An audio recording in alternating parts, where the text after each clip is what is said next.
Toshkent viloyati Zangiota tumani Gulbog' mahalla fuqarolar yig'inida Turon bank Zangiota filiali hamkorligida kooperativ usulida jami 18 gektar yer maydonida qulupnaychilik loyihasi amalga oshirilmoqda. Ushbu loyihada jami 18 gektar yer maydoni ajratilgan bo'lib, uzunligi 170 metrni, eni 515 metrni tashkil qiladi. Ushbu loyihada do'ga usulida qulupnay mahsulotlari yetishtirilmoqda. Hozirda qulupnaylar pishib, bozorga sotish ishlari amalga oshirilmoqda. Bundan tashqari sug'orish, agrotexnika, o'g'itlash ishlari amalga oshirilmoqda.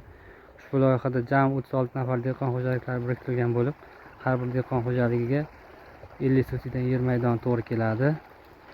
Bundan tashqari Gulbog' mirishkorlari kooperativi tashkil qilingan.